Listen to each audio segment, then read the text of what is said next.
Propaganda എന്ന് നമ്മൾ കേട്ടിട്ടുണ്ട്. ലവ് ജിഹാദ് പ്രൊപ്പഗണ്ടയാണ്, മതപരിവർത്തന പ്രൊപ്പഗണ്ടയാണ്, ദ കശ്മീർ ഫയൽസ് മൂവി പ്രൊപ്പഗണ്ടയാണ്, ദുരന്തർ മൂവി പ്രൊപ്പഗണ്ടയാണ്, ദ കേരള സ്റ്റോറി പ്രൊപ്പഗണ്ടയാണെന്ന് പറയുന്നവർ എന്തുകൊണ്ട് നാസിക്കിലെ, അതായത് മഹാരാഷ്ട്രയിലെ നാസിക്കിലെ TCS വർഷങ്ങളായിട്ട് മതപരിവർത്തനവും ലൈംഗിക ചൂഷണവും നടത്തി വരുന്നത് പിടിക്കപ്പെട്ടിട്ടുണ്ട്.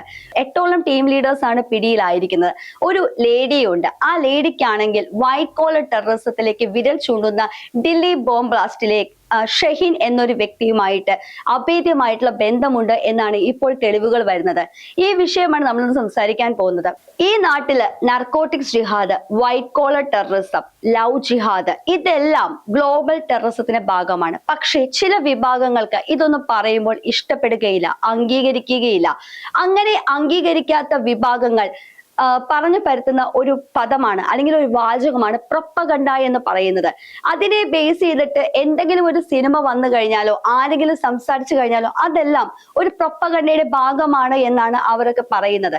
എന്നാൽ ശരിക്കും ആ വാദത്തെ തള്ളിക്കളഞ്ഞുകൊണ്ട് അല്ലെങ്കിൽ ആ വാദത്തിൽ ഒരു പ്രസക്തിയും ഇല്ല എന്ന് മനസ്സിലാക്കിക്കൊണ്ട് അല്ലെങ്കിൽ മനസ്സിലാക്കുന്ന രീതിയിലാണ് ഇപ്പോൾ നടന്നു വരുന്ന ചില കാര്യങ്ങൾ. ഏപ്രിൽ ആദ്യ വാരം മുതൽ നമ്മൾ കണ്ടുവരുന്ന ഒരു വാർത്തയാണ് നാസിക്കിലെ TCS 8ഓളം ടീം ലീഡേഴ്സിനെയാണ് അറസ്റ്റ് ചെയ്തത്. എന്തിന്?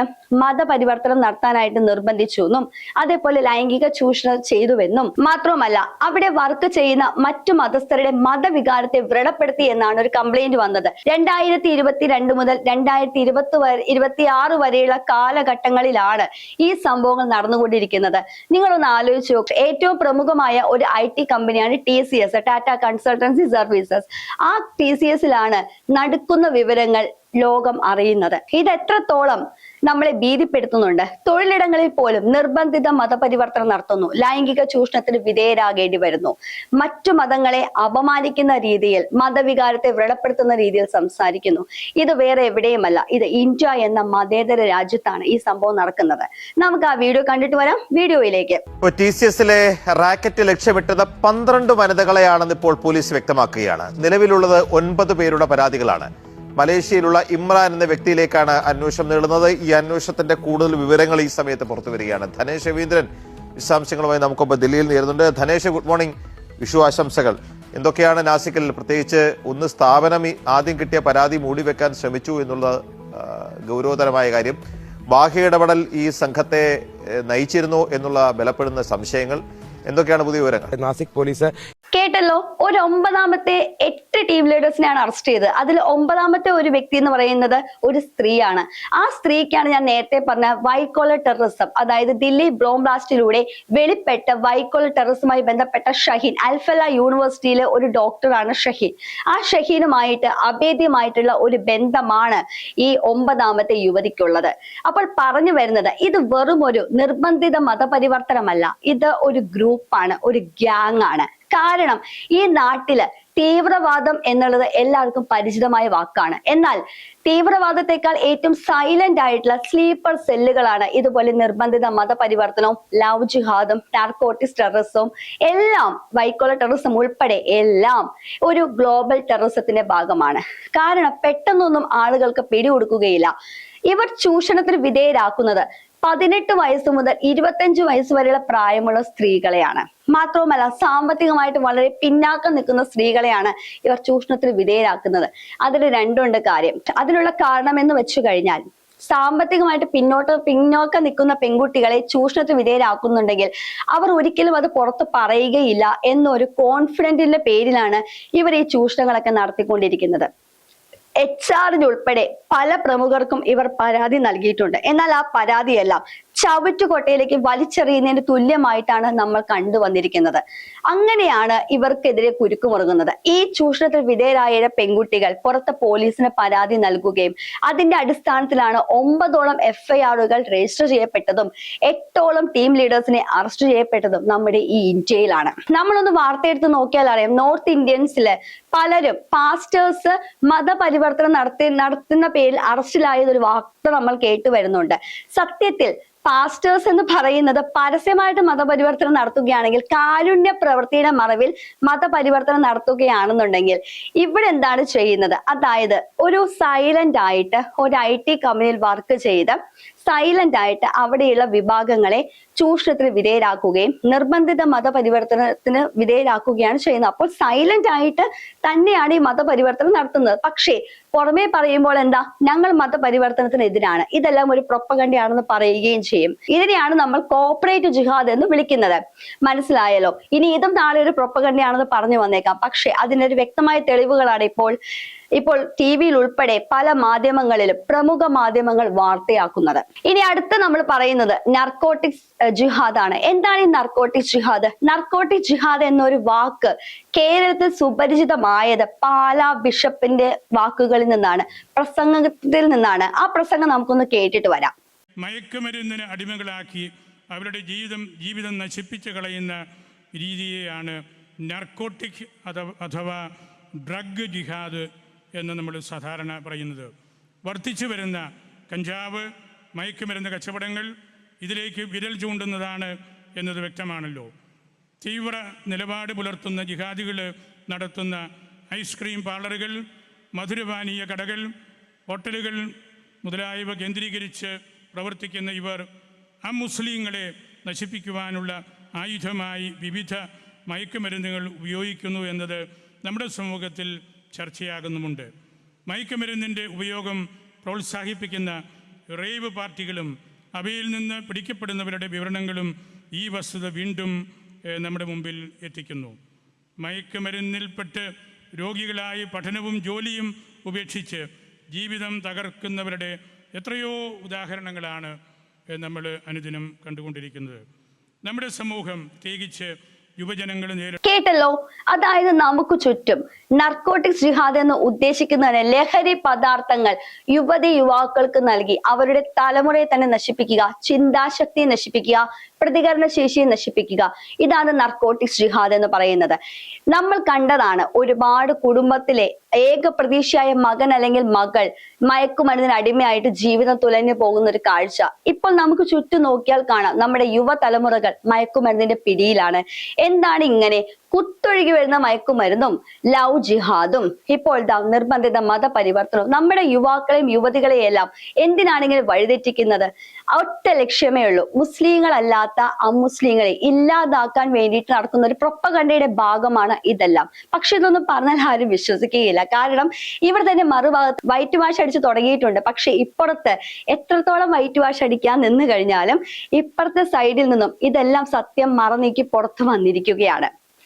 നർക്കോട്ടിക്സ് ജിഹാദിന്റെ ഇരകളായ ഒരുപാട് ആളുകൾ നമുക്ക് ചുറ്റുമുണ്ട്. അതുപോലെ തന്നെ ഏറ്റവും ഭീതിപ്പെടുത്തുന്ന ഒരു വാചകമാണ് white collar terrorism. White collar ടെററിസത്തിന്റെ അർത്ഥം തന്നെ അതായത് ഉന്നത ജോലിയുള്ളവർ, ഉന്നത വിദ്യാസമ്പന്നരായവർ, യുവതികളാവട്ടെ യുവാക്കളാവട്ടെ, ഡോക്ടേഴ്സ് ആവട്ടെ, സമൂഹത്തില് ഒരു ഉന്നതമായ ജോലി ചെയ്ത് ജീവിക്കുന്നവരെ അവരെ വഴിതെറ്റിക്കുന്ന ഒരു പ്രവണതയാണ് വൈറ്റ് കോളർ ടെററിസം. അൽഫല യൂണിവേഴ്സിറ്റിയിൽ നിന്നാണ് ഒരുപാട് വൈറ്റ് കോളർ ടെററിസത്തിലെ ഡോക്ടേഴ്സ് ഇതിന്റെ അടിമകളാണ് അല്ലെങ്കിൽ ഇതിന് പിന്നെ പ്രവർത്തിക്കുന്നുണ്ട് എന്ന് വ്യക്തമായത്. ദില്ലി ബോംബ് ബ്ലാസ്റ്റിൽ മുഹമ്മദ് നബി എന്ന ഒരാള് ചാവേറായി. ആ ചാവേറുമായി ബന്ധപ്പെട്ട ഷഹീൻ എന്നൊരു സ്ത്രീയും ഈ ടാറ്റ കൺസൾട്ടൻസി സർവീസിലെ ഒരു സ്ത്രീക്ക് ബന്ധമുണ്ട്. അപ്പോൾ അത് പറഞ്ഞു വരുന്നത് ഈ കോർപ്പറേറ്റ് ജിഹാദ് പതിയെ വഴി മാറുന്നത് എന്തിലേക്കാണ്? White collar ടെററിസത്തിലേക്കാണ്. ഇതെല്ലാം ഒരു അജണ്ടയുടെ ഭാഗമാണെന്ന് ഇപ്പോൾ നിങ്ങൾക്ക് തോന്നുന്നില്ലേ? യെസ്, ഇതെല്ലാം ഒരു അജണ്ടയുടെ ഭാഗം തന്നെയാണ്. കാരണം ഇതിനെല്ലാം ഇവർക്ക് എവിടെ നിന്നാണ് പണം ലഭിക്കുന്നത്? വിദേശത്ത് നിന്നാണ് പണം ലഭിക്കുന്നത്. ഈ ഒരു വിദേശ പണം നമ്മൾ കഴിഞ്ഞ മാസം നമ്മളൊരു ബില്ല് ഭേദഗതി ചെയ്തിരുന്നു, FCRA ബില്ല്. ആ ബില്ല് ഭേദഗതി ചെയ്തപ്പോൾ തലങ്ങും വിലങ്ങും, അതായത് വലതുപക്ഷവും ഇടതുപക്ഷവും ഒരുപോലെ ആ ബില്ലിനെ എതിർത്തു. എന്തിനാണ് എതിർത്തത്? കത്തോലിക്ക സഭ പോലെയുള്ള പല സഭകളും രംഗത്ത് വന്നിട്ടുണ്ട്. അവരുടെ ആവശ്യം ഒന്ന് തന്നെയാണ്. എന്താന്ന് വെച്ചു കഴിഞ്ഞാൽ വിദേശത്ത് നിന്ന് വരുന്ന ഫണ്ടിന് ഒരു നിയന്ത്രണം വരരുത്. എന്നാൽ എന്തുകൊണ്ടാണ് ഈ ഒരു ഭേദഗതി ബില്ലിൽ നിയന്ത്രണം എന്ന വാക്ക് വ്യക്തമാക്കുന്നത്? രാജ്യദ്രോഹ പ്രവർത്തനത്തിനും രാജ്യവിരുദ്ധ പ്രവർത്തനത്തിനുമായിട്ട് വിദേശത്ത് നിന്ന് വരുന്ന ഫണ്ട് ഉപയോഗിക്കുന്നുണ്ട് എന്ന് നമുക്ക് വ്യക്തമായിട്ട് അറിയാം. അതുകൊണ്ട് അതിനൊരു നിയന്ത്രണം വരുത്തണം. രാജ്യവിരുദ്ധ പ്രവർത്തനത്തിന് വിദേശത്ത് നിന്ന് വരുന്ന ഫണ്ട് ഉപയോഗിക്കാൻ പാടില്ല, അനുവദിക്കരുത് എന്ന ലക്ഷ്യത്തോടു കൂടിയാണ് FCRA ബില്ലിൽ ഭേദഗതി വന്നത് തന്നെ. എന്നാൽ ആ ബില്ലിൽ ഭേദഗതി വന്നതിനെ ഏറ്റവും കൂടുതൽ അസഹിഷ്ണുത കാണിച്ചത് ഈ രാജ്യവിരുദ്ധ പ്രവർത്തനം നടത്തുന്നവരായിരിക്കാം. എന്നാൽ ആ ഒരു ഭേദഗതി ബില്ലിനെ ഏറ്റവും കൂടുതൽ എതിർത്തത് ഈ സഭകളും അതേപോലെ ദീപിക പത്രവുമാണ്. നമ്മൾ ഇതെല്ലാം കണ്ട വാർത്തയാണ്. ഇപ്പോൾ ഇന്ന് വന്നൊരു ന്യൂസാണ്. അതായത് വിദേശത്ത് നിന്നും സഹായം, അതായത് പണപരമായ സഹായം ഇവർക്ക് ലഭിച്ചിട്ടുണ്ടെന്നാണ്. അപ്പോൾ ഈ വൈറ്റ് കോളർ ടെററിസം ഒക്കെ ഇവിടെ തഴച്ചു വളരണമെങ്കിൽ, ഈ നർക്കോട്ടിക് ജിഹാദൊക്കെ ഇവിടെ തഴച്ചു വളരണമെങ്കിൽ, കോർപ്പറേറ്റ് ജിഹാദിന് മതപരിവർത്തനം നടത്താനായിട്ടും ശക്തമായ ഒരു പിൻബലം പുറത്തുനിന്ന് ലഭിക്കണമെങ്കിൽ ഇതിന്റെയൊക്കെ ഒരു തായ്വേര് എവിടെ നിന്നായിരിക്കും? നമ്മുടെ ഇന്ത്യയിലെ ഒരു വിഭാഗം മറ്റൊരു വിഭാഗത്തെ ഇല്ലാതാക്കാൻ ശ്രമിക്കുന്നതിന്റെ ഏറ്റവും വലിയ തെളിവാണിത്. നമ്മുടെ ഇന്ത്യയിലെ ശത്രുക്കൾ ഇന്ത്യയിലെ ആൾക്കാർ തന്നെയാണ്. അത് കഴിഞ്ഞിട്ട് പുറമേ നിന്ന് മറ്റൊരാൾ വരുകയുള്ളൂ എന്നുള്ള ദുരന്തർ മൂവിയിലെ ഒരു ഡയലോഗ് എത്രത്തോളം നീതി പുലർത്തുന്നതാണെന്ന് നമുക്ക് ഈ ഒരു വാക്കുകളിലൂടെ വ്യക്തമാകുന്നതാണ്. FCRA ഫണ്ടിനെ ഭയക്കുന്നവർ ഇപ്പോൾ എന്തിനാണ് ഭയക്കുന്നത് നിങ്ങൾക്ക് മനസ്സിലായില്ലേ? വിദേശത്ത് നിന്നും പണം വരുന്നു, ആ പണം എങ്ങനെ വിനിയോഗിക്കുന്നു എന്നാണ് FCRA കാണിക്കേണ്ടത്. കണക്കുൾപ്പെടെ വരുന്ന പണത്തിന്റെ കണക്കും എന്തിനാണ് അതൊക്കെ ഉപയോഗിക്കുന്നതെന്നാണ് FCRA കാണിക്കേണ്ടത്. അങ്ങനെ കാണിക്കുക കൃത്യമായിട്ടുള്ള രീതിയിൽ നല്ലൊരു കാരുണ്യ പ്രവർത്തന രീതിയിലാണ് അവരത് ഉപയോഗിക്കുന്നതെങ്കിൽ അത് വ്യക്തമായി കാണിച്ചാൽ എന്താണ് ഇവിടെ കുഴപ്പം? അപ്പോൾ അതേസമയം വ്യക്തമായിട്ട് കണക്ക് കാണിക്കാൻ മടിക്കുന്നത് എന്തുകൊണ്ടാണ്? രാജ്യവിരുദ്ധ പ്രവർത്തനം നടത്തുന്നത് കൊണ്ടാണോ? അതോ നിർബന്ധിത മതപരിവർത്തനം നടത്താനായിട്ട് ഈ ഫണ്ടുകൾ ഉപയോഗിക്കുന്നുണ്ട് അതുകൊണ്ടാണോ?